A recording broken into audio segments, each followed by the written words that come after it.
नमस्कार, आप देख रहे हैं आज तक। आपके साथ मैं हूं सईद अंसारी। स्वागत है आपका न्यूज रूम लाइव में। शिक्षक भर्ती घोटाला बंगाल का, जिसमें फंसी अर्पिता मुखर्जी, और जब ईडी की टीम मेडिकल जांच के लिए ले गई तो आ गए आंसू। अब पछताए होत क्या। बेईमानी की, चीटिंग की, करोड़ों रुपया जमा किया, अब रो रही है अर्पिता। रोने की एक तस्वीर हम आपको दिखाएंगे। अर्पिता जी नमस्कार, आपके साथ मैं हूं अर्पिता आर्या। साथ ही साथ आपको बताएंगे कि अपने बयान पर कैसे घिर चुके हैं अधीर रंजन चौधरी, कैसे उनके बयान पर बवाल मचा हुआ है। आज सदन फिर नहीं चल पाया, बीजेपी क्या कह रही है और वो किस तरीके से अपनी सफाई दे रहे हैं। विस्तार से इससे बात न्यूज रूम लाइव में। आशुतोष। शुक्रिया अर्पिता, शुक्रिया सईद जी। नमस्कार आप सभी दर्शकों को, मैं आपके साथ आशुतोष चतुर्वेदी। बताएंगे आपको क्योंकि पीएफआई का सीक्रेट प्लान हाथ लगा है, आज तक के पास भी मौजूद है, जिसने देश की सुरक्षा एजेंसियों की नींद उड़ा दी है। आपको बताएंगे तेलंगाना पुलिस की कोर्ट डायरी के मुताबिक पीएफआई कैसे चंदा इकट्ठा करके मुस्लिम युवकों को असामाजिक गतिविधियों की ट्रेनिंग देता है। पूरी खबर, पूरा खुलासा करेंगे इस न्यूज रूम के बुलेटिन में। आगे बढ़ते हैं और रुख करते हैं शुभांकर का। शुक्रिया आशुतोष। नमस्कार, आपके साथ मैं हूं शुभांकर मिश्रा और हम बात करेंगे प्रकृति के आक्रोश को लेकर, क्योंकि बाढ़ और बारिश ने लोगों का जीना दुश्वार कर रखा। आलम यह है कि अलग अलग शहरों में इस वक्त जल कर्फ्यू की स्थिति है। लेकिन उससे पहले एक खबर आपको और बता दें कि आज एक तस्वीर आई। अर्पिता, वो जो गुलाबी नोटों का काला पहाड़ जमा करके बैठी थी, वो रोती हुई नजर आई। मीडिया के कैमरों में तस्वीरें सामने आई, तस्वीरें हम आपको दिखा रहे हैं। अस्पताल पहुंची वो और वहां पर फूट फूट कर वो रो रही थी। हालांकि बताया गया कि ये पश्चाताप के आंसू नहीं हैं, ये आंसू जो हैं ये उनके गिरने के बाद लगी चोट को लेकर हैं, क्योंकि वो गिर पड़ी और उसके बाद मीडिया के कैमरों के सामने ही जमकर रोई। ईडी की हिरासत में वो जमकर रोई, फूट फूट कर रोई। तस्वीरें देखिए आप, ये वही अर्पिता हैं जिनके पास 11 साल पहले केवल 6,000 रुपए थे। अब 50 करोड़ रुपए इनके पास से काला धन निकला है। फिलहाल ईडी इनसे लगातार पूछताछ कर रही है, अलग अलग दौर में पूछताछ चल रही है। लेकिन जब अस्पताल ये पहुंच रही थी उस दौरान ये गिर पड़ी और गिरने के बाद ये कहा जा रहा है कि चोट लगने की वजह से मीडिया के कैमरों के सामने ही ये फूट फूट कर रोती रही। ये वीडियो देखिए।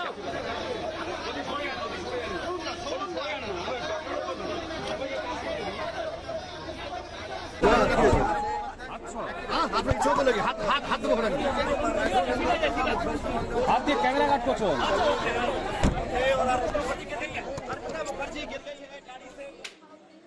तो 11 साल पहले केवल सईद जी 6,300 रुपए और अब 50 करोड़ कैश, यहां तक कि वॉशरूम में करोड़ों की संपत्ति। ताज्जुब होता है। मतलब शुभांकर, सोचिए आप, 50 करोड़ रुपए, 50,000 और 50 लाख।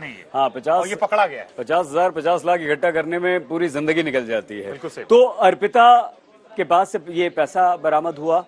अब उसे मेडिकल जांच के लिए जब ईडी की टीम लेकर गई तो वो फूट फूट कर रोने लगी और वो गिर भी पड़ी, उसके पैर में चोट भी आई। पूरी रिपोर्ट देखिए। मुखर्जी गिर गई है गाड़ी से, ये तस्वीर आपको दिखा रहे हैं।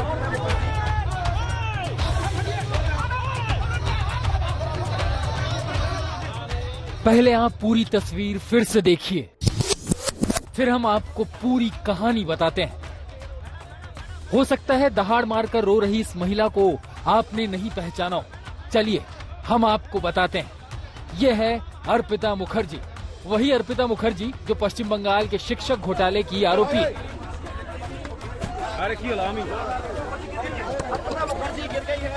वही अर्पिता जो पार्थ चटर्जी के काले खजाने और काले कारनामे की सबसे बड़ी राजदार है। ये वही अर्पिता मुखर्जी है जिनके फ्लैट से ईडी को करोड़ों रुपए मिले। ये वही अर्पिता मुखर्जी है जिनके ठिकानों पर छिपे काले खजाने खत्म नहीं हो रहे। ईडी अब अर्पिता मुखर्जी को रूटीन चेकअप के लिए अस्पताल लेकर पहुंची, तो अस्पताल के बाहर मौजूद मीडिया के कैमरे ने जब उन्हें कैद करना शुरू किया तो पता चला कि कार में अर्पिता दहाड़ मार मार कर रो रही थी। सुरक्षा कर्मियों ने रो रही अर्पिता को किसी तरह कार से बाहर निकाला, लेकिन अचानक उनका संतुलन बिगड़ा और वो कार के दरवाजे पर गिर गई। उन्हें पैर में चोटें लगी हैं। अर्पिता मुखर्जी गिर गई है गाड़ी से, ये तस्वीर आपको दिखा रहे हैं। अर्पिता मुखर्जी गाड़ी से गिर गई है और अब उनको उठाने का प्रयास। इसके बाद उनकी आंखों में पहले से मौजूद गंगा जमुना समंदर भी तब्दील हो गया। आंसुओं के सैलाब की स्पीड दोगुनी हो गई। सुरक्षा कर्मियों ने अर्पिता मुखर्जी को व्हील चेयर पर बिठाया और अस्पताल की ओर बढ़ निकले, लेकिन अर्पिता मुखर्जी के आंसू लगातार बढ़ते ही गए। आप ये तस्वीर देखिए, देखिए कैसे अर्पिता व्हीलचेयर पर जार बेजार रो रही हैं। उन्होंने अपने पैर को चोट की वजह से ऊपर उठा रखा है।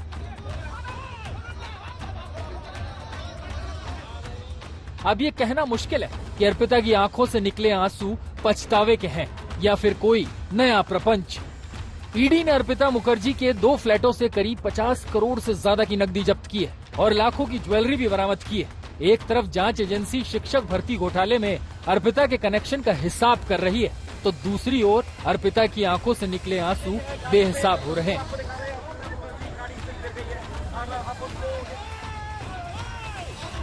सूर्याग्नि रॉय, कोलकाता, आज तक। निढाल है, बेहाल है, फूट फूट कर अर्पिता मुखर्जी, अर्पिता जी रो रही है, लेकिन आज इस महिला के साथ किसी की कोई सहानुभूति नहीं है। और जिस तरह से हम अर्पिता जी और हम न्यूज रूम में हैं, इंद्रजीत कुंडू हमारे संवाददाता कोलकाता में बात की। बिल्कुल इंद्रजीत, देखिए आज क्योंकि कोर्ट का आदेश था मेडिकल के लिए, पार्थ और अर्पिता को ले जाया गया, वहां पर मेडिकल हुआ। अब आगे प्रोसेस क्या, मेडिकल के बाद क्या? देखिए अर्पिता, सीधा अस्पताल से इन लोगों को वापस सीजीओ कॉम्प्लेक्स, जहां ईडी हिरासत में इन दोनों को रखा जाएगा, अगस्त की 3 तारीख तक वहां वापस उनको लिया जाएगा और जो पूछताछ की प्रक्रिया है वो फिर से जारी रहेगी। तो हर एक 48 घंटे में ये मेडिकल जांच होना है और ये मेडिकल जांच आज सुबह से चल रही है। थोड़ा वक्त इसलिए लग सकता है क्योंकि जैसे हमने दिखाया वो विजुअल्स, अर्पिता जैसे फूट फूट के रो रही थी, वो निकल नहीं पा रही थी गाड़ी से और फिर गिर गई। तो कितनी चोटिल हुई है, उसका चोट कितना गंभीर है, वो कुछ देर में शायद पता चलेगा जब डॉक्टर उनको जांच करें।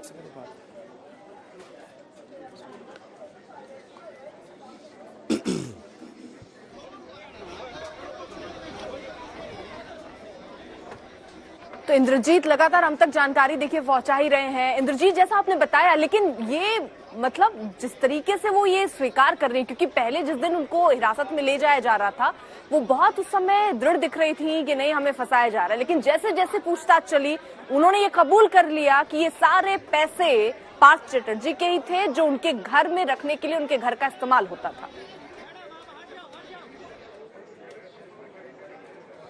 देखिए ये सही बात है क्योंकि बार बार अर्पिता चटर्जी ये कह रही है कि वो पैसा का उनके घर में, मतलब अर्पिता चैटर्जी के बहुत सारे ऐसे घर हैं जो राज अभी खुल रहे हैं। एक फ्लैट में वो खुद रहती थी, लेकिन बहुत सारे ऐसे अपार्टमेंट्स है, फ्लैट्स है जो नया बिल्कुल बंद पड़ा हुआ है। और वैसे ही एक फ्लैट में ये जो पैसा है 27 करोड़ जो 2 दिन पहले बरामद हुआ है, सेकंड फ्लैट जिसे कहा जा सकता है। और मजे की बात यह है कि उस अपार्टमेंट का जो हाउसिंग सोसाइटी है वहां पे लिस्ट डाला हुआ है गेट पे कि अर्पिता मुखर्जी का जो अपार्टमेंट है उसका मेंटेनेंस अभी तक ड्यू है। तो इससे पता चलता है कि अर्पिता मुखर्जी ज्यादा जाती नहीं थी वहां पे। और ईडी सूत्रों से ये मालूम चल रहा है कि अर्पिता मुखर्जी ने ये कहा है कि उनको मालूम नहीं था ये पैसा कहां से आया और कब वहां पे रखा गया।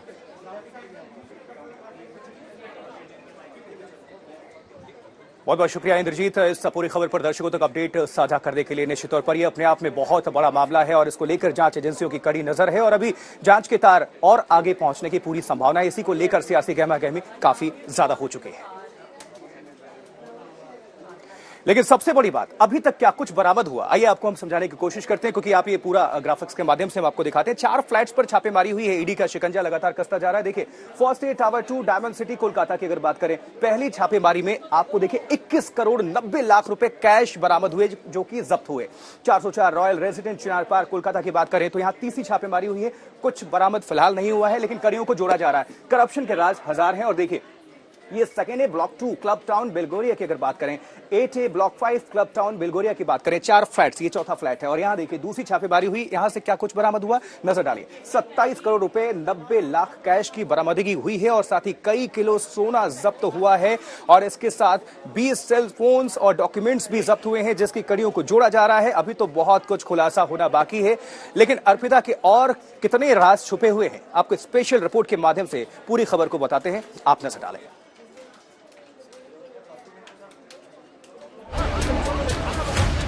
गाड़ी से ये तस्वीर आपको दिखा रहे हैं।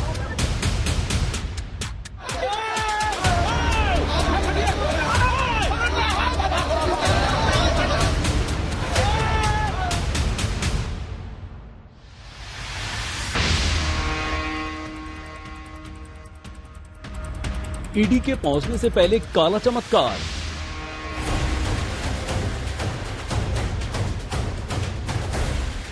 गायब हो गई अर्पिता की 4 लग्जरी कारें।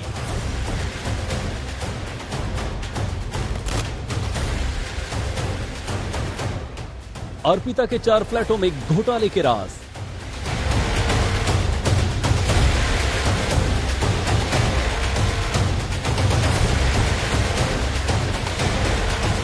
करोड़ों के कैश और सोने का काला खजाना। काले खजाने की ये तस्वीरें आप शायद ही भूल पाएंगे। नोटों के इन बंडलों ने शिक्षक भर्ती घोटाले के राज से परत दर परत पर्दा हटा रहे हैं। ईडी सबूतों की तलाश में छापे पर छापा मार रही है। जैसे जैसे जांच आगे बढ़ रही है, वैसे वैसे ये बात पक्की होती जा रही है कि पार्थ चैटर्जी के घोटाले वाले साम्राज्य की मास्टरमाइंड कोई और नहीं बल्कि अर्पिता मुखर्जी थी। अर्पिता मुखर्जी के घर से पहले ईडी ने नोटों का जखीरा बरामद किया, फिर जांच एजेंसी को अर्पिता के 4 फ्लैटों की जानकारी मिली और फिर ईडी को अर्पिता की लग्जरी कारों का पता चला। जांच एजेंसी उन कारों तक पहुंचती उससे पहले ही वो कारें गायब हो गई। ईडी सूत्रों के मुताबिक अर्पिता की ये 4 कारें उसके डायमंड सिटी कॉम्प्लेक्स से गायब बताई जा रही हैं। इनमें से 2 कार अर्पिता के नाम पर हैं। उनमें से एक होंडा सिटी है और दूसरी ऑडी। अर्पिता के नाम वाली दोनों कारों के नंबर आज तक के पास मौजूद हैं। अर्पिता के डायमंड सिटी फ्लैट से गिरफ्तारी के बाद से ही ये कारें गायब बताई जा रही हैं। फिलहाल सीसीटीवी फुटेज देखकर कारों का पता लगाया जा रहा है। चलिए अब आपको अर्पिता मुखर्जी के घर से मिले नोटों का हिसाब देते हैं। पहली छापेमारी, कैश मिला 21 करोड़ 90 लाख, सोना मिला 70 लाख रुपए का। दूसरी छापेमारी, कैश मिला 27 करोड़ 90 लाख, सोना मिला 4 करोड़ 31 लाख।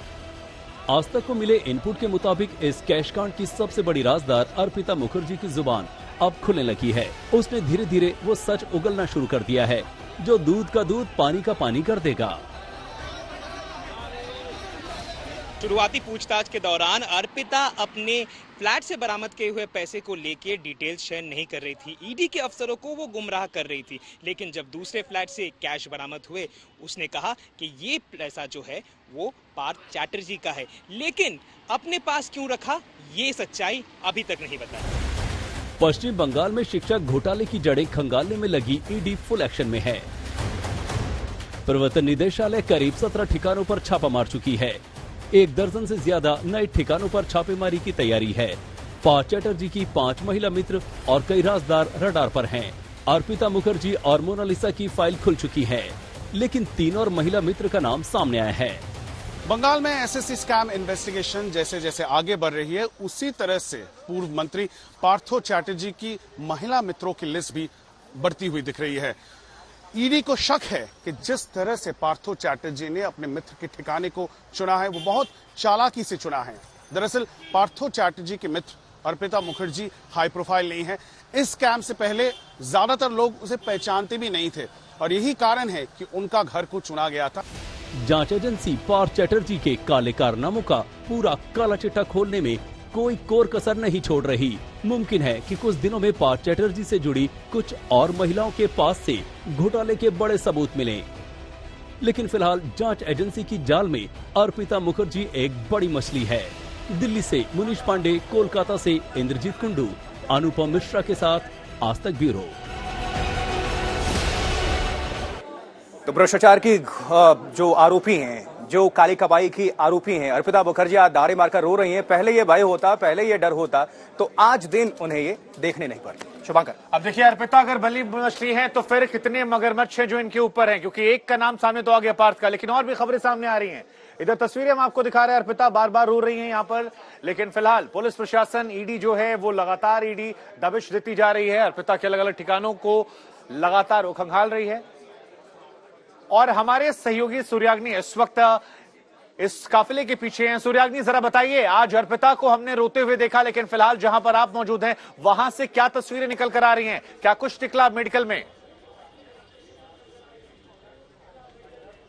देखिए, मेडिकल से फिलहाल कुछ ही देर पहले अर्पिता मुखर्जी निकली यहाँ से, उसके काफिले में हैं हम लोग, और वो सो रही थी गाड़ी के अंदर। दो फीमेल सिपाही थे उनके साथ, जो उनके सिक्योरिटी के लिए ईडी के गाड़ी में। जब वो घुसी थी तब उनके पैर पे चोट लगा था, वो रो रही थी, लेकिन जब वो निकली तो हमने देखा कि कैसे वो सो रही थी, वो कुछ बातचीत नहीं कर रही थी। जनरली पिछले जितने बार भी उसको मेडिकल के लिए लाया गया है, उसने कुछ ना कुछ बयां दिया है या फिर कुछ कहा है। पहली बार बीजेपी को दोषारोप किया, फिर अगली बार जब उनको मेडिकल के लिए लाया गया तब उन्होंने कहा था कि किसी भी पार्टी के साथ वो जुड़ी है नहीं। आज सुबह भी उसके पैर में चोट लगी, वो रो रही थी, लेकिन इस बार जब वो जा रही थी वो सो रही थी एकदम, गाड़ी में बीच में बैठी थी वो, और सामने एक गाड़ी का कॉन्वॉय, एक सिक्योरिटी कार भी था, और उनके दोनों साइड में 2 फीमेल सेंट्रल फोर्स के जो सिपाही हैं वो भी थे वहां पे उनके साथ। ठीक है, आपका बहुत बहुत शुक्रिया सूर्याग्नि। आपसे भी हम आगे भी अपडेट लेते रहेंगे, लेकिन फिलहाल बड़ी बात यही कि अगर ये बड़ी मछली है तो सहित कितने मगरमच्छ यहाँ पर होंगे, ये तो हैरान करने वाली खबर है, तफ्तीश का विषय है।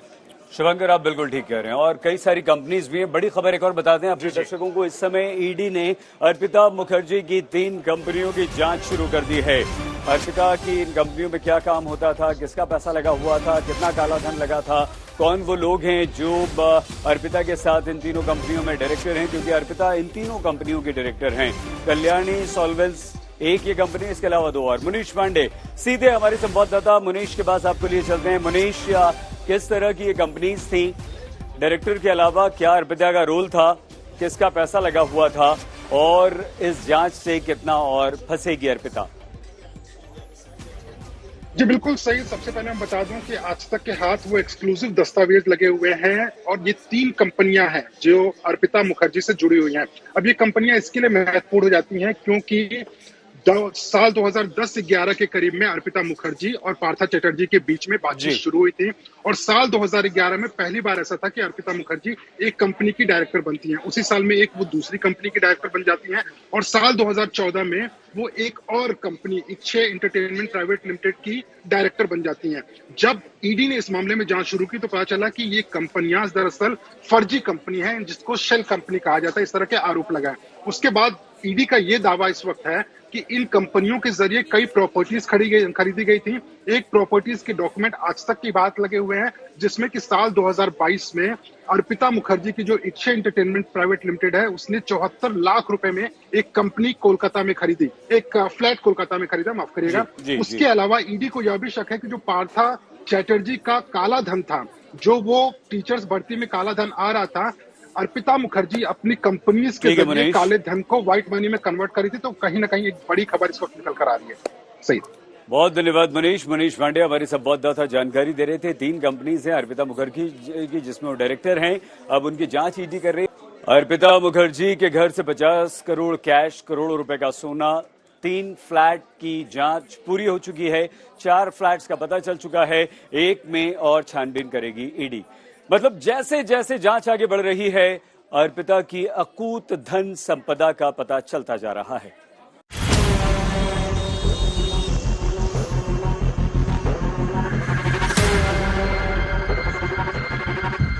पश्चिम बंगाल के उत्तर 24 परगना में बेलघरिया के क्लब टाउन अपार्टमेंट में ईडी की टीम पूरे लाव लश्कर के साथ पहुंचती है।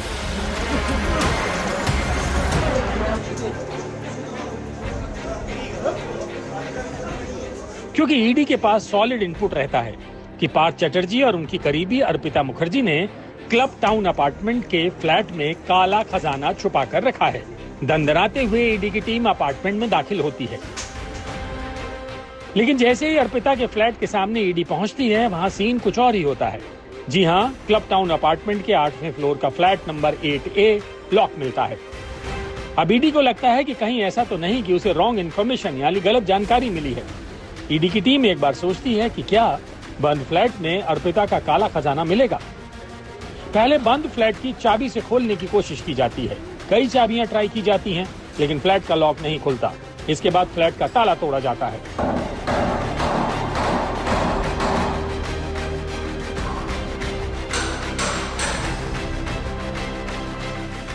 और ताला टूटने के बाद ईडी की टीम अर्पिता के फ्लैट नंबर 8A में दाखिल होती है। फ्लैट के अंदर सब कुछ नॉर्मल होता है, बेडरूम से लेकर ड्राइंग रूम तक।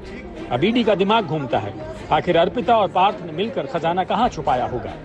सबसे पहले ईडी की नजर बेडरूम की वार्डरोब पर पड़ती है, उसे खोला जाता है और फिर ईडी के अधिकारियों ने हाउसिंग एसोसिएशन के सचिव की मौजूदगी में जैसे ही अर्पिता मुखर्जी के बेडरूम की वार्डरोब खोली, 2,000 और 500 रुपए के नोटों के डिब्बे गिरने लगते हैं। ये नोट डिब्बों में बहुत ही अच्छे तरीके से पैक किए हुए थे।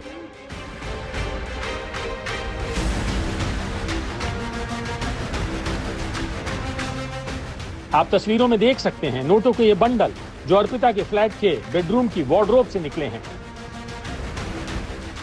ईडी की टीम फौरन समझ जाती है अर्पिता मुखर्जी का ये फ्लैट अली बाबा की गुफा से कम नहीं है। ऐसे में नोट गिनने के लिए मशीनें मंगवाई जाती हैं।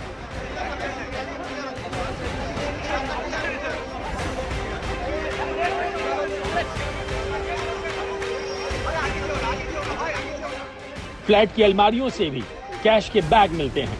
ईडी को हरे रंग के बैगों में नोट भरे हुए मिलते हैं। बेडरूम को खंगालने के बाद ईडी की टीम अर्पिता मुखर्जी के टॉयलेट की तरफ बढ़ती है।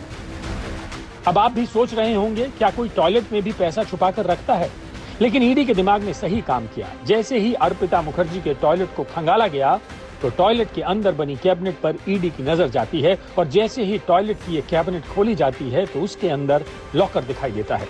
ईडी की टीम इस लॉकर को तोड़ती है तो आंखें चौंधिया जाती हैं। जी हां, टॉयलेट के लॉकर में नोट ही नोट भरे हुए होते हैं। और देखते ही देखते अर्पिता के फ्लैट नंबर 8A में खजाने का अंबार लग जाता है।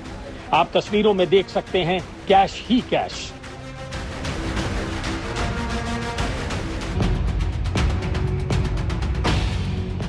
पूरे 10 घंटे ईडी अर्पिता के फ्लैट में खोजबीन करती रहती है और 10 घंटे बाद जो ईडी काला खजाना एक साथ जुटाकर रखती है वो भी देखिए। 5 नोट गिनने की मशीनों से ईडी ने कुल 27 करोड़ 90 लाख रुपए कैश गिना, जिसका ढेर आप देख सकते हैं।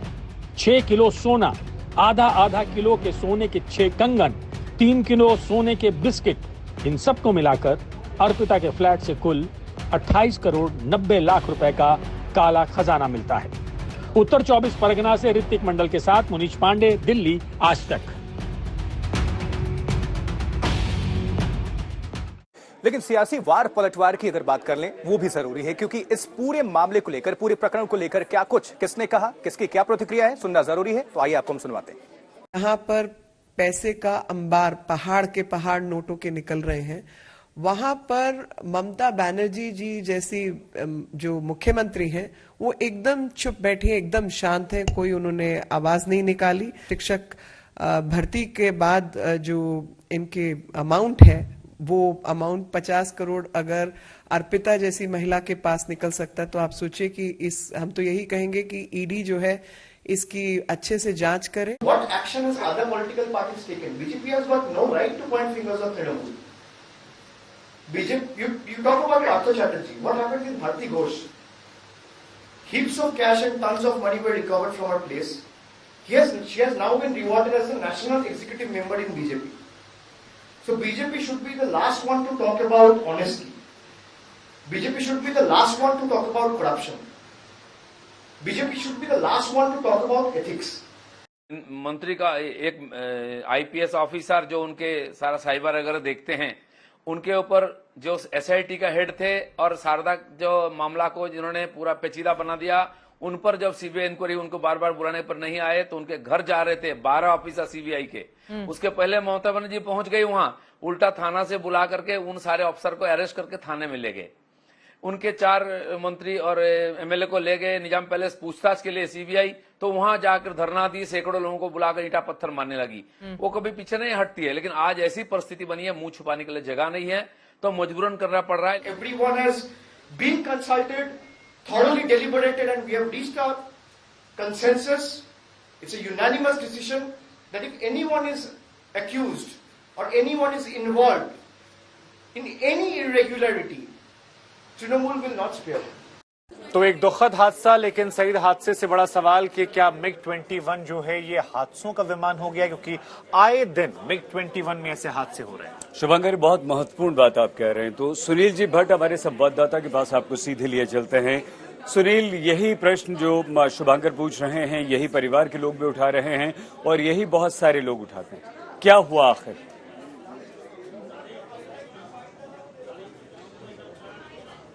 जी बिल्कुल सैयद, ये जो प्रश्न है ये परिवार भी पूछ रहा है कि आखिरकार ये MiG-21 विमान के बार बार हादसे क्यों हो रहे हैं। अगर ये हादसे हो रहे हैं तो सरकार इस पर कोई एक्शन क्यों नहीं ले रही है, इस पर कोई जो है कार्रवाई क्यों नहीं हो रही है कि इस विमान का जो इस्तेमाल है, प्रयोग जो है वो बंद किया जाए। इस समय मैं मौजूद हूँ इनके निवास स्थान पर ही, फ्लाइट लेफ्टिनेंट अद्वित्य बाल के निवास स्थान पर। परिवार इस समय गहरे शोक में डूबा हुआ है, काफ़ी पीड़ा में है, हम इनकी पीड़ा को भी समझ सकते हैं। और अभी थोड़ी देर पहले भी हमने परिवार से बातचीत की और इनका साफ कहना था कि ये MiG-21 विमान को अब बंद कर दिया जाना चाहिए, क्योंकि गरीब परिवारों के प्रतिभाशाली बच्चे, ऊर्जावान बच्चे जो कि वायुसेना में भर्ती होते हैं, बड़े सपने लेकर जाते हैं देश की सेवा करने के लिए, जब ऐसे हादसे हो जाते हैं तो गरीब परिवारों के बच्चे जो है अपनी जान से हाथ धो बैठते हैं। हम यहाँ पर प्रयास करते हैं एक बार फिर परिवार के सदस्यों से बातचीत करने का। ये करणजीत जी हैं, ये उनके चाचा हैं, फ्लाइट लेफ्टिनेंट अद्वित्य बाल के। जी मैं समझ सकता हूँ आप इस समय पीड़ा में हैं, हमारी सहानुभूति आपके साथ है। जी मुझे बताइए, जो MiG-21 विमान है लगातार इस पे हादसे हो रहे हैं, आप क्या कहेंगे अगर देश के रक्षा मंत्री, देश के प्रधानमंत्री अभी आपको देख रहे हो, सुन रहे हो?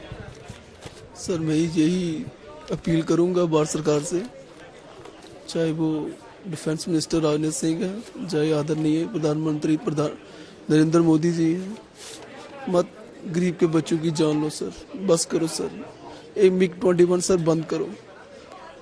हम बच्चा अपना जो देते हैं इस डिफेंस को, इस देश को, ऐसे हादसों से शिकार होने के लिए नहीं देते हैं सर। वो हम अपना बच्चा लड़ाई के लिए देते हैं, अपने देश की रक्षा के लिए सर देते हैं बच्चा हम, और ऐसे हादसों से हमारा बच्चा शिकार हो जाता है सर। तो बचपन से उनका सपना था वायुसेना में भर्ती होने का?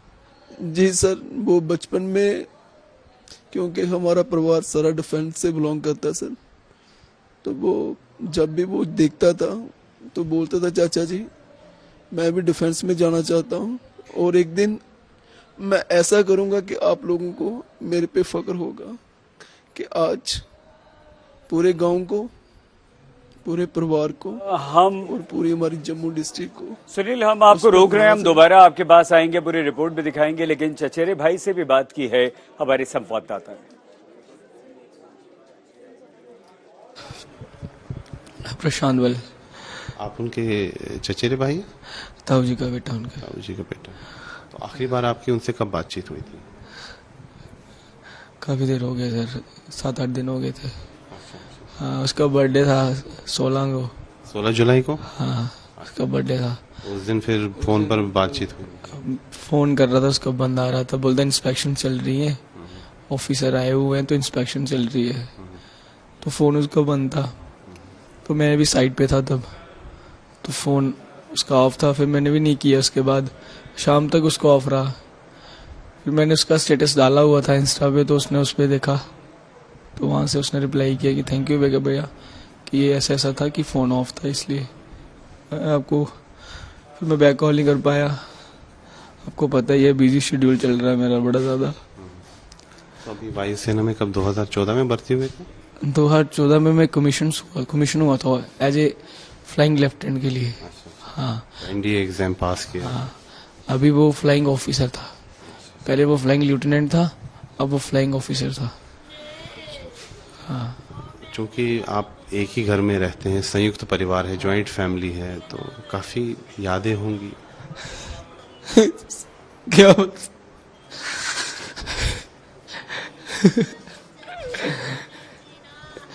मैं अलग भी सोया होता था, तो सुबह उठ के आ जाता था मेरे पास, आधा घंटा 1 घंटा पक्का मेरे साथ सोता था। मैं लेट उठता था, 10 बजे 11 बजे, क्योंकि रात को मैं 12-1-2 बजे बज जाते थे, मेरे को एग्ज़ाम थे मेरे तब। लेकिन तब भी वो आता मेरे पास सुबह, अगर मैं ब्लैंकेट में होगा तो ब्लैंकेट के ऊपर आ जाएगा, उठाएगा मेरे को, भैया उठो ना, क्या करते हो, सोए रहते हो, उठते नहीं आप।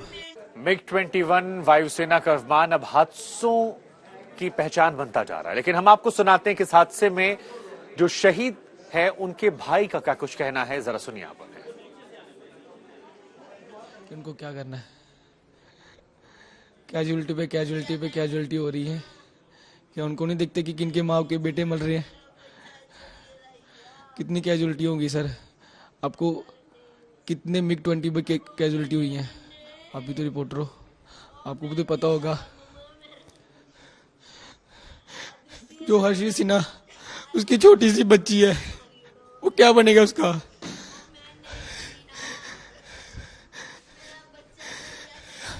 ये 27 ईयर्स का था, 26 का, अभी 27 चल रहा था। पानी लाइए, पानी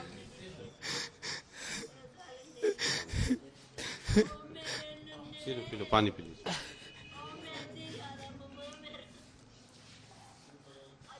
अभी तो उसको पूरी दाढ़ी भी नहीं आई थी सर, दाढ़ी भी नहीं आई थी इसको पूरी। बोलता है भैया क्या चाहिए आपको?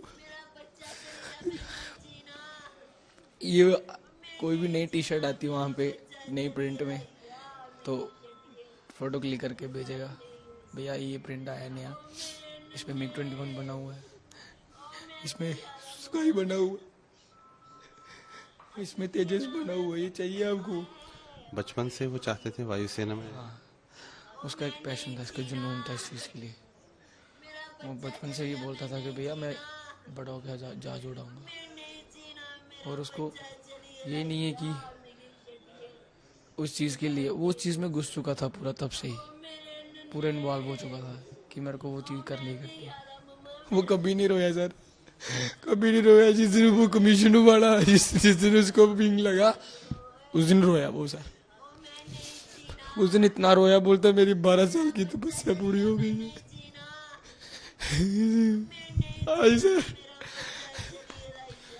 मुझे बताइए कि इस समय इन दिनों देश में जल कर्फ्यू लगा हुआ है। आधा हिंदुस्तान इन दिनों पानी की मार को झेल रहा है। सड़कें दरिया बन गई हैं, चारों तरफ पानी ही पानी नजर आ रहा है। जरा देखिए जल कर्फ्यू को लेकर हमारी ये रिपोर्ट।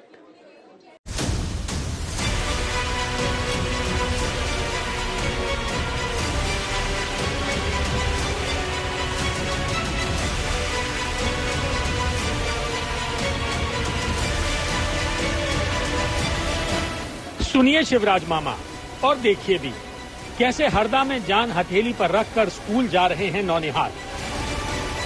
ये छात्र अपना कल सुधारने के लिए अपना आज दांव पर लगाए हुए हैं। दांव पर लगाए हुए हैं अपनी जिंदगी, देश के भविष्य जो कभी भी पानी में समा सकते हैं। हाथ छूटा तो समझो सैलाब में बह गए। सिर पर कफन बांधना इसी को तो कहते हैं। बच्चे सरकार से कह रहे हैं जान हथेली पर लेकर स्कूल चले हम। स्कूल के ऊपर से जाते हैं तो बहुत पानी आते हैं, पढ़ाई करना भी जरूरी है, इसलिए हम एक दूसरे के हाथ पकड़कर इधर उधर इस पार और उस पार जाते हैं। हमारे लिए यहाँ पर एक बड़ी सी पुल बनाना चाहिए। डर लगता है लेकिन हमारी मजबूरी है कि हमको पढ़ाई करने भी जाना पड़ता है, तो हमको पार करके जाना पड़ता है। और पानी आता है और बीच में हमारी छुट्टी हो जाती है, तो मजबूरन हमको पार होना भी पड़ता है और जाना भी पड़ता है। मध्य प्रदेश के हरदा जिला मुख्यालय से करीब 75 किलोमीटर दूर रहट गांव तहसील के वन ग्रामों के 150 स्कूली बच्चे रोजाना उफनती नदी पार करके स्कूल आते जाते हैं।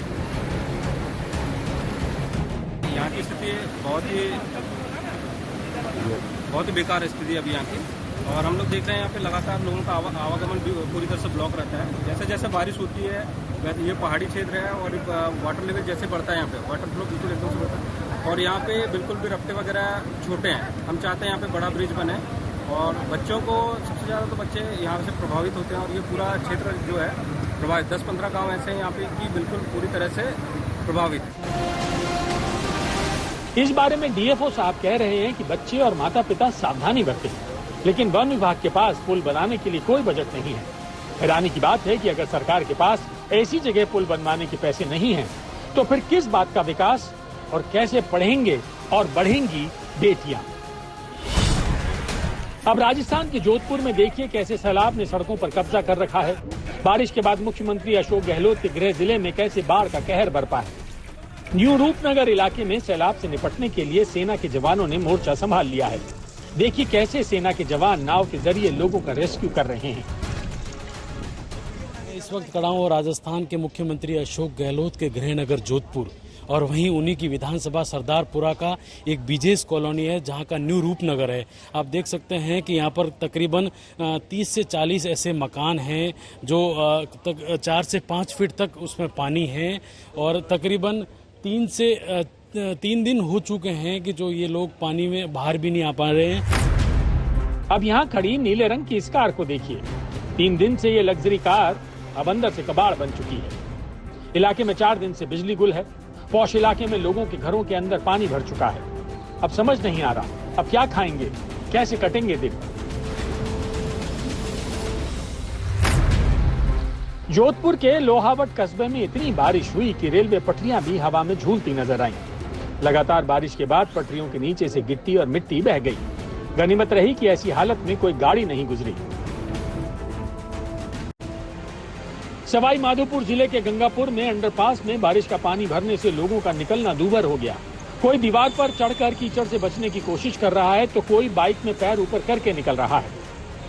पहाड़ों पर भी बारिश के बाद लैंडस्लाइड से जिंदगी दांव पर लगी है। बारिश लैंडस्लाइड के डबल अटैक के बाद केदारनाथ हाईवे 4 जगह पर बंद है। यहाँ भूस्खलन से गौशाला ध्वस्त हो गई जिसमें 4 मवेशी मलबे में जिंदा दफन हो गए। चमोली में देर रात हुई भारी बारिश के चलते ऋषिकेश बद्रीनाथ नेशनल हाईवे बाधित रहा। जोशीमठ के पास टंगड़ी में सड़क पर मलबा आने से उसे हटाने का काम जारी है। कर्णप्रयाग के पास पंचपुलिया मार्ग पर भी बरसाती नाला उफान पर है। जोशीमठ के जुगजू गांव के ऊपर देर रात भूस्खलन होने के चलते लोगों ने राहत कैंप में शरण ली। रुद्रप्रयाग शहर के बीच बहने वाली अलकनंदा नदी ने विकराल रूप धारण कर दिया है। नदी खतरे के निशान से ऊपर बह रही है जिससे लोग डरे हुए हैं। हिमाचल प्रदेश के धर्मशाला और कांगड़ा ने भी बाढ़ का कहर दिख रहा है। कांगड़ा में अचानक आई बाढ़ में 3 सैलानी बह गए, जिनमें से 2 को बचा लिया गया, लेकिन एक लड़की की मौत हो गई। पहाड़ से लेकर मैदान तक जलजला जारी है। अभी तक तो कई जगह बारिश और बाढ़ से डरा रही है, लेकिन अब तो बाढ़ जानलेवा भी हो गई है। हरदा से लोमेश कुमार गौर, कांगड़ा से अशोक रैना के साथ जोधपुर से अशोक शर्मा, आज तक।